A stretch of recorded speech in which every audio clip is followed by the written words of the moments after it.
Okay, this is my last installment on variance, and we're going to be concentrating our sights on what we're seeing here at number 3. This is assuming that you've had under your belt already the concepts of expected value and random variables under your belt. And that's essentially what this variance is doing. It's a population variance that's taking and measuring variances of distributions of random variables, as opposed to what we were learning in number 1. And very often this is how variance is exposed to students for the first time, where we're not talking about random variables or expected values. We're simply taking a simple average. We're just dividing through by n of a finite set of numbers. Okay, so that was a sort of a simplified view of variance. This is more of the meat of what variance is, because we're talking about random variables in this case and expected value. Now, expected value, remember, is a weighted average, so we're not just taking simple dividing through by n. And perhaps the best way to start would be to look at an example, a simple one. Of course, I'm going to pick a simple example. We're going to be dealing with a distribution of random variables that's going to be distributed uniformly from 0 to 1. And it's often a very simple case. We can deal with it very simply mathematically. It's easy to see, it's easy to understand.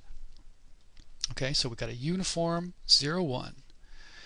And I think that you can see that our mean is 1/2. This is a continuous distribution now.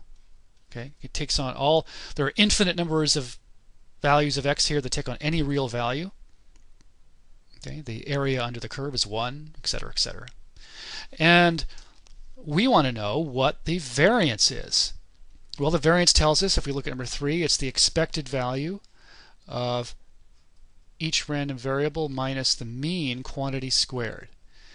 Right? So it's the expected value of x minus 1/2 quantity squared.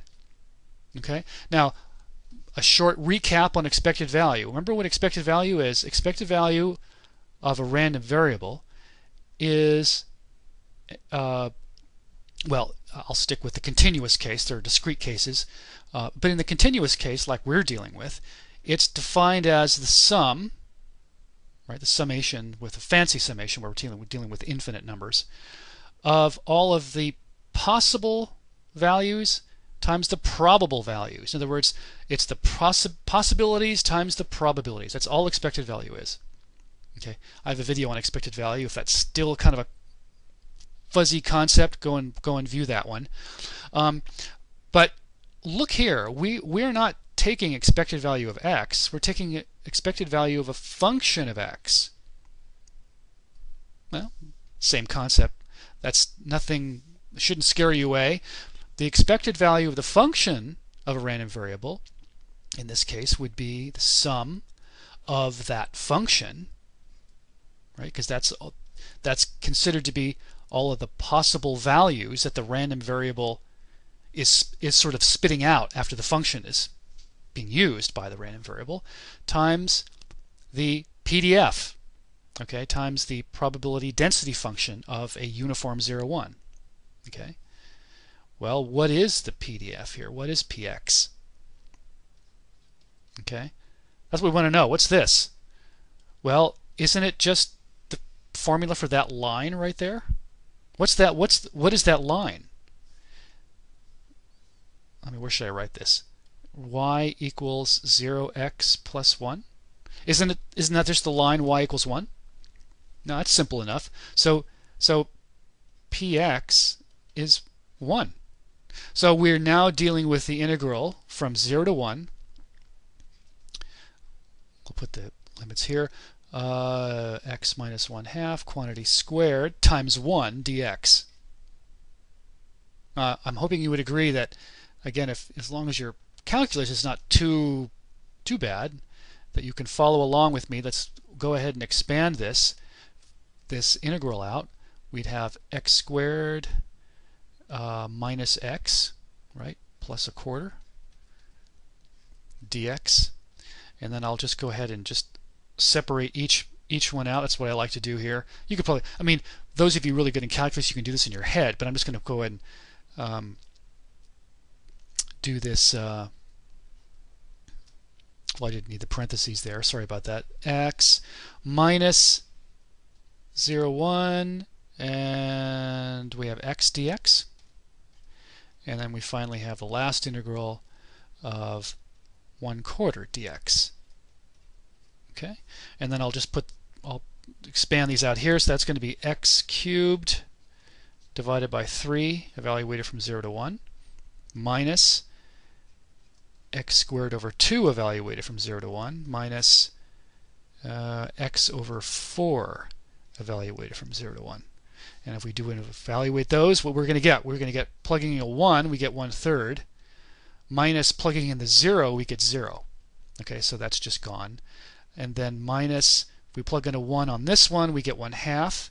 And then minus plugging in the 0, we just get 0. And oops, I think didn't I have a plus here? Yes, I did. Caught myself. And we have a plus. Plugging in the 1, we get a quarter, and we plug in a 0, we get a 0. So there's our variance. And so if we get a common denominator, I think you should agree we'll get 1/12. And that, of course, is the known variance for a uniform 0, 1. Okay, so what I just wanted to get across on this video is just the idea of expected value. We are technically taking an expected value of a function of a random variable. I have a separate video on that in case you're kind of curious about how those work, and I have sort of a complicated example on that video there. But I chose, remember here, I chose a distribution that was where the probabilities weren't varying, and we could have chosen a number of other different kinds of distributions that would have curves and so forth. The probability is going to be varying for each value of x. But I just wanted to get a simple case. And often what you run into is if you wanted to calculate the variance by hand on some of your distributions, you end up with an integral that's intractable, and so you have to take other methods like moment generating functions or something like that. But I think I'm going to call it there, and I hope this was clear. And again, for those of you who are not in a statistics class that's getting into this kind of thing, this was probably maybe just a curiosity to you. But I'm hoping I cleared up something. If there's still questions, please let me know what they are, and I'll try to get back to you as soon as I can. Have fun.